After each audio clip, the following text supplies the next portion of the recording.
Jessica, we told you this offline, but you just exude kindness and happiness, and it just puts us hosts at ease the second somebody hops on with that. So, ladies and gentlemen, we would like to introduce you to Jessica Lackey. We are so happy you're here today. Excited to be here. It's going to be a fun conversation. It will. And Jessica, I just kind of want to dive right into it because you're all about building authority and helping solopreneurs just really establish that reputation for themselves. So I'm curious, what are some lesser used forms of content that can play a role in growing a solopreneur's authority? So, most people have a podcast or a newsletter. Some people have a podcast. The most effective of content for me has been monthly masterclasses. So, every month for free, I teach a 60-minute class. It is not a sales pitch. It is not a 55 minutes Yes. of like rags to riches story. It is like straight up like content teaching. And that has been one of the game changers in building my authority and starting to build my reputation is teaching these classes for free. And here's what's so funny. I feel like people hear that and they're like, oh, that's content? Like people, when they think of content, they're like, oh, I need to do a blog post. I need to create a video, which we all love doing. I need to write a PDF or something. And they forget that these podcasts, these master classes, these workshops, that is all content and much more digestible content, in my opinion. A while back we said we started doing events like that as as content, as lead magnets. And I said, events are the new content. I mean, it really, really works. It serves as like 5 purposes for me. Well, maybe not 5. I just made up that number, but it's a forcing mechanism. So almost all of my classes are around something I want to learn or teach to my clients because it's a question they have. And I'm like, I have like a hypothesis, but I don't have a well-researched answer. So I go research that for these classes. I probably write 1 or 2 newsletters on the topic. By the way, my newsletters live on the blog, on the website, and they link to each other. It informs the class. It informs an illustration I get commissioned for the class framework, which goes into a YouTube video, which makes it into a course that I actually sell or a framework for my clients. And all of that lives on social media in some way, shape, or form. So that's a forcing function to say one idea turns into like 5 different assets for my business. Can you clarify the commission component? Because I feel like a lot of people would be like, oh, ding, she just referenced a way to make money. um, what do you mean by that? So I had a lot of what I do is visual framework related. Like I have a framework for how I think solopreneurs should spend their time and where our money should go and marketing cycles. And some of that's really hard to like see through text or just slides. So I actually have an illustrator that I work with on a subscription model. I send her ideas of what I want drawn or like concepts I want illustrated, and she turns them into amazing little illustrations, which go on my YouTube channel, my newsletter, and on my homepage and in content and classes. Yeah, I mean, and repurposing is just the name of the game for solopreneurs because we don't have time. Like, who's going to reinvent the wheel every time they have to create content? It's not feasible when you have to run every aspect of your business. But I want to circle back because you briefly mentioned your newsletter. Well, a couple of times, I guess. And is it called the Deeper Business Newsletter? Is that right? Yep, that's right. Why did you use that as an authority building strategy instead of like a regular email newsletter? Like, tell me how you built this thing because this is kind of a big deal for you. It is. So my business is one-on-one, and it really started with high-end, I would call fractional COO work, chief operations officer work, or high-end one-on-one coaching. So around a year into my practice, I had a full roster, or it was full at that time. I had a whole bunch of contract consulting gigs in my first year of business, but at some point I hit like a ceiling of like, okay, well, I'm now full Right. of clients, but so I wanted to continue building an audience, building a list. And I don't remember who gave me the idea, but I wanted my newsletter to be a product in and of itself. I wanted it to be so good that people could learn from it and maybe never pay me, but it was the kind of work that would spread. People are like, this is a newsletter I read. And because my business model doesn't require like a lot of launching and a lot of selling to that list, it grows just through value. So the deeper business newsletter is a asset in my business. That's a way to both give back to an audience, but help me explore the topics I want to talk about in more depth without necessarily needing to sell with that newsletter. So it's very much like it's its own asset. It's its own way to give back to the community. I have a philosophy that because I came from corporate where um, I learned how to do business, but not everyone has that kind of background. And I stepped into this world where a lot of there's a lot of bad actors in this space, charging exorbitant amounts of money for things you can find on YouTube. And I got really tired. I'm like, I want to make foundational knowledge like not behind a paywall. And I think my business model can make that happen because I don't need thousands of customers. I need 10 a year. So for the newsletter, has this grown organically because of the value, or have you do you do promotion with it? And same with your workshops. How does that work? So the workshops almost exclusively grow by word of mouth. People come and they're like, "Wait, you gave this away for free? This is free and this is useful. Um, can I bring my friends?" So I do a terrible job of promoting my newsletters, um, not my newsletters. I do a decent job of, but my workshops, I don't. I do a terrible job of promoting them just because I'm like, "You're on my list. Come, bring friends." My newsletter, I grow in a couple of ways. One, I do podcasts like this to expose that. I think I did the math. I hit 1,000 subscribers like a month ago. So I have done 30 something podcasts. I've done 20 different guest teaching opportunities in different communities I'm in. I've been in 15 different communities since I started, like programs or communities since I started. So it's a little bit of, and I'm on the ConvertKit Creator Network. So I think I've gotten like a couple hundred subscribers from there. There's been a handful of like guest posts I've done that have generated 20 to 30 new subscribers from each one. And so that's where it's really happened. It's come from like a grassroots effort of going out and building exposure with new audiences through other methods. And then they find my newsletter. But you're really focused on kind of talking about the newsletter and as a focal point of your conversations, it seems, right? Um, it has become one. I don't, I have social media, but I find social media very much for me, it's not a particularly good discovery mechanism. It is a nurture mechanism. And I'm like, well, I'd rather nurture people on my newsletter. But my newsletters have become little bit of a thing for my audience because they're not just, again, they're not just marketing tools. I'm like, I'm going to explore a topic. And I write my newsletters for me as much as I write them for other people. I'm like, I need to like clarify my thinking on something, and you're going to be the beneficiary of like seeing it written down. But I'm like, how do I think about this? And what's my point of view on this? And what's been noodling around in my head that I want to put down on paper? If I have these thoughts, I'm going to have people share it and read it. Why not? And I'm curious, what is the the range of topics that you cover when you go into this? Is it very, focused on a certain aspect of business? Is it any aspect that you want to explore? How do you think about that? So my newsletter started off being, I would call, a little ranty. What do I see as like kind of like missing from business building advice? But it's very quickly become usually one of three different topics. One is about designing business, so like really understanding business models and why helping people understand why certain tactics or advice is not meant for certain types of businesses, and why is that? Why does it certain advice work well for businesses? So business design is one topic.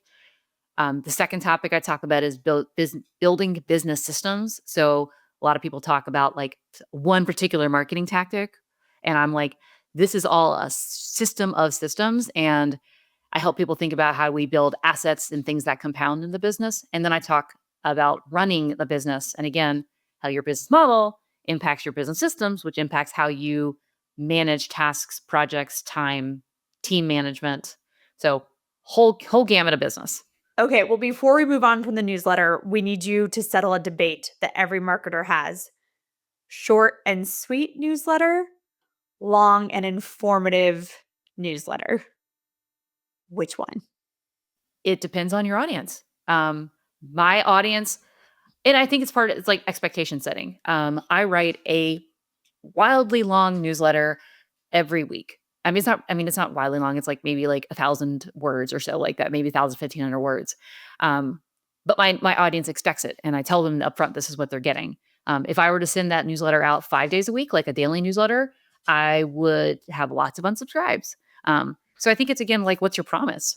My promise is it stands alone. It is a product in and of itself. And I couldn't do that in a 250 word message. But like, if your newsletter is more like short and sweet, digestible things that you send out on a more regular basis, then it has to be short, because it has to be like really potent and kind of like the hot tip.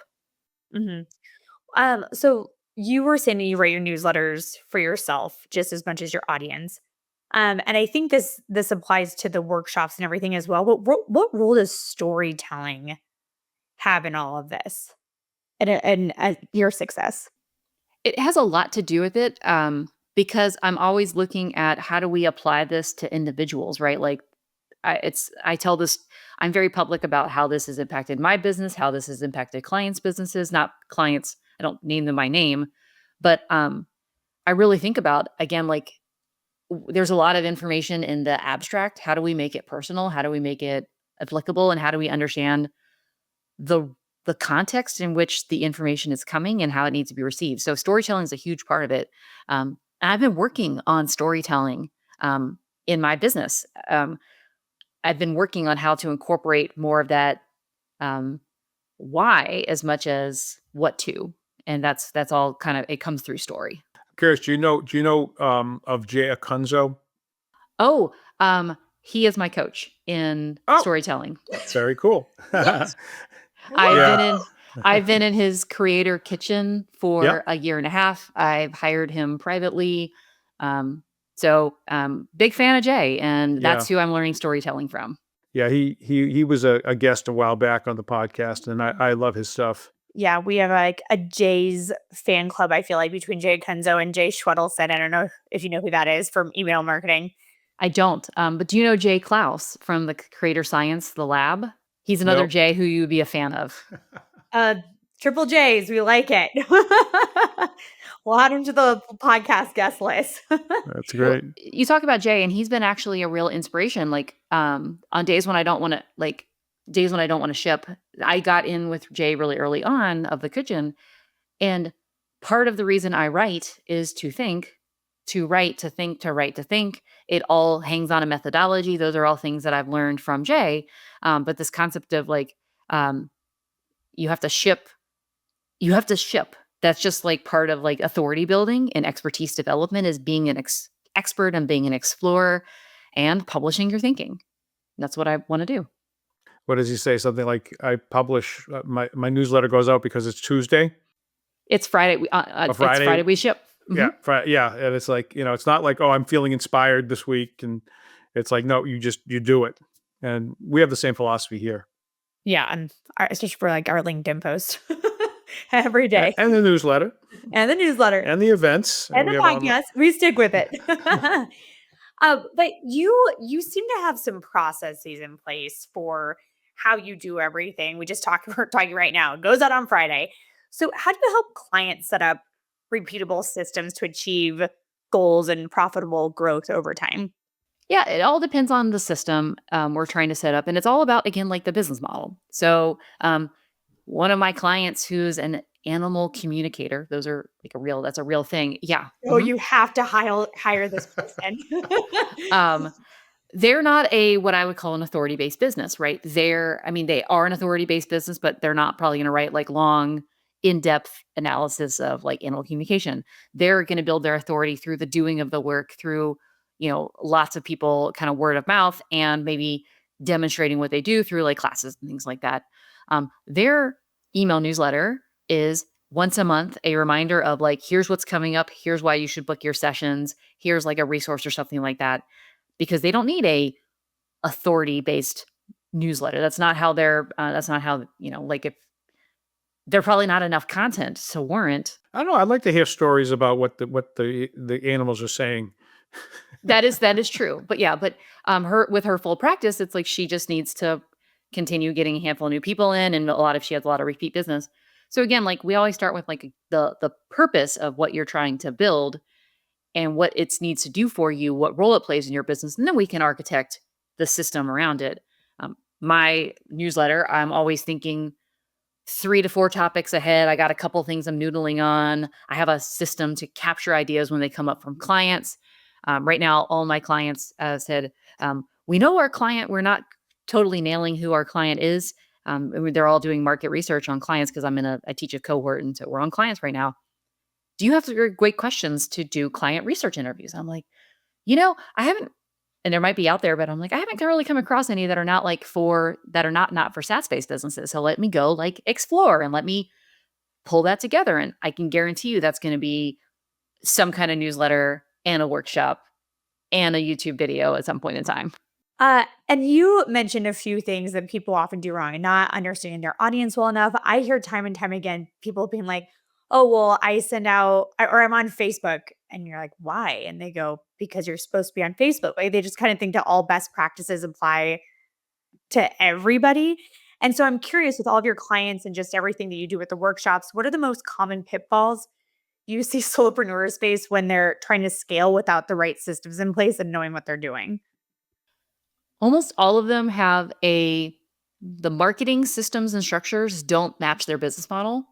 The big, everyone's like, I need to be on social media. I need to be on the platforms. I'm like, well, how many clients do you need? Really? And there are more effective ways to, like social media, circa 2019 was a great way to be discovered. It's really not anymore.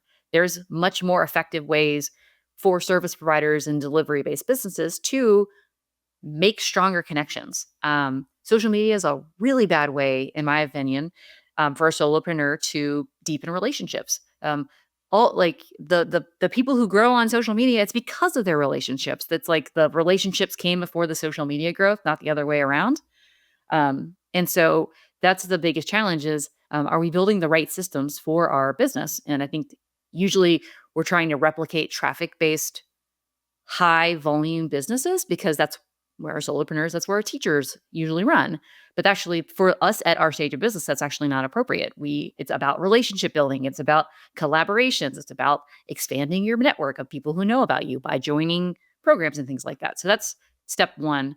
And then really step two is not understanding the interplay between the authority you need to build, the offer structure you have, the marketing and sales, and how that means you need to deliver. And I think that's where it gets challenging, particularly as you're trying to scale.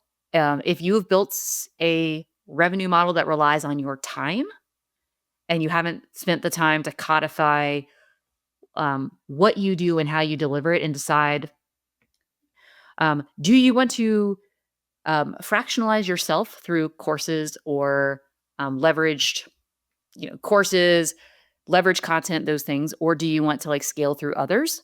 And do you want to hire people to do client-facing work or people to help you run the back end? Those are some of the decisions that people just like fall into. Oh, well, I'm a life coach and I want to scale, so I just must do a group program. Well, that changes your marketing. And, oh, I think I want to build a course. Well, that changes your marketing. Oh, I think I want to hire a success coach to work for me. That changes your delivery. And so most people fall into a business model that they didn't anticipate, and then something happens in their business that sets them back. So those are the mismatch marketing, and then not understanding the business model that you want to scale with is the two biggest pitfalls I see. Can I ask a favor? Yes. Could you define, because I see different definitions and I've invented my own too. Define what you mean when you say business model. What does it include? What does it not include? Yeah. So there's I'm been working on this as a framework for a while, but I would say there are three axes that three and maybe a fourth axis that I tend to see. There's delivery models and creator models. So like, are you doing services for people, or are you monetizing through content, essentially, selling a course, monetizing a Substack? One is very time intensive. One is very leveraged. There is short versus long duration models. So you could have a recurring retainer, you can have a recurring subscription or a community, or you can have a one-time high ticket intensive or a one-time $25 course purchase. So those are all different business models. And then there's, do you intend to do it solo or do you intend to do it scaled through others? The last part is like, are you selling B2B or are you selling B2C or business entrepreneur? So how complex is your sales process? Combining all those together dictates what type of things we need to build based on like how your business operates. Really sets the frameworks for how your business operates. Yeah, no, I mean, I have a slightly different, but not totally divergent perspective on it. But it's interesting because I look different places and see different things, and so I appreciate that. That's helpful. Thank you. There isn't a lot of, and this is where like I'm really passionate. There, everyone looks at like, oh, I must scale like Alex Hermosi, and I must run like Gary Vee, or I must scale like the E-Myth tells me I need to like outsource my delivery. I think I really was really passionate. I have like 7 archetypes that fit some of these models, but I think there just needs to be more honest discussion about the fact that you can stay solo, you can stay small, and there's lots of ways to grow your business without giving up the work you love to do and transitioning into management if you want to. I mean, the main thing from our perspective is people are solo because they're not trying to scale infinitely, right? I mean, why would you give up employees if you wanted to become Elon Musk or Jeff Bezos, right? You wouldn't do that. So there's another reason, and then you find that reason. You say, well, that's going to define a size and a workload that makes sense for you, right? So it's really important to have those pieces in place in your mind as you start to define and grow your business. So totally agree. Did you guys talk offline about Alex Hermosi? Or was No, that just a No. crazy? So we literally just finished his book. She's grabbing it too for listeners that can't see us. We're both oh, holding. you got the leads book. I got the leads book too. It's over here. I think I bought the $100 million offers book before I bought Leave. But yeah, like this is kind of what I do for my clients is like I'm going to read across every silo of business building knowledge to understand different points of view and how we can apply that to expertise-based business owners. And what do I like about Hormozzi's stuff? What do I not like about it? What Right. do I see as missing? What's the gaps? Where do we fill it in? How do I get a kind of a survey landscape? Yeah, that's a really good approach. Well, so knowing all these different point of views, what is one piece of advice you'd give a solopreneur who's feeling stuck and just isn't seeing progress, even if they're trying a bunch of different things? Talk to humans. That is the unlock I've seen for every one of my clients. You don't know what you're trying to sell? Talk to people. You don't feel like you're getting enough traction on social media? Talk to human beings. Anything you can do to decrease the latency of you and another human being, do that. People are like, oh, I don't know who, like they have a list of maybe a couple hundred people or less than that. And they're like, oh, I'm struggling to grow my list. And I'm like, do you know every name on your list? They all signed up to hear from you.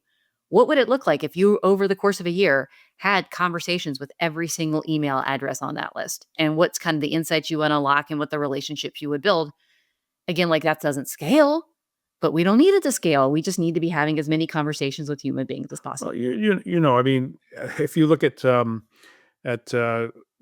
Masters of Scale, the book by what's his name, Reid Hoffman, and Reid Hoffman says in order to scale, you have to do things that don't scale. So whether you want to scale or not, you got to do things that don't scale, right? Because you have to do those things, and it's time consuming and it's hard sometimes when you have a lot of work to do. But totally 100% with you. You got to talk to those people. We spent a lot of time doing that. Well, Jessica, I knew the second you hopped on, we were going to like you. And I was right. And I'm curious, you help so many people find success through everything that you do. So what is your favorite quote about success? So my favorite quote about success is from Patrick Overton. It's when you walk to the edge of all the light you have and take that first step into the darkness of the unknown, you must believe that one of two things will happen. There will be something solid for you to stand on, or you will be taught to fly. I Wow. really hope you're reading that and didn't memorize that because I couldn't memorize that, but that was amazing. I did pull it up, although in front of me there, I was at an offsite with my one of my coach trainers because I have a life coaching background, even though I don't necessarily use that I mean, I am a coach, but I'm really a consultant. But right in front of me is a sign that says, I hand painted it. It says, "You will be taught to fly." And I put that in my my view when I quit my job a couple of years ago, because I knew I could no longer be in my toxic corporate environment. I didn't quite know what I was going to do next, but I knew I figured out. And I knew that if I just kept taking steps, the path would appear. Now you have to keep the taking the steps, and you have to, in my mind, ship on Sundays. But Mhm. like it's the path has unfolded because I've talked to human beings and kind of put my point of view out there. So Awesome. amazing. Well, Jessica, if people want to learn more about you, where can they find you? They can find me at jessicalackey.com. /welcome if you'd like to be taken to my newsletter. You can sign up for my classes. And if you want to work together, there's an opportunity to do that too. Awesome. I love it. I feel like we have such similar brains from this conversation. So thank you so much for coming on the show. And listeners, we hope you enjoyed this as well. You know the drill. Leave that 5-star review, subscribe across any platform, subscribe on YouTube, and we will see you next week on the Aspiring Solopreneur. Take care.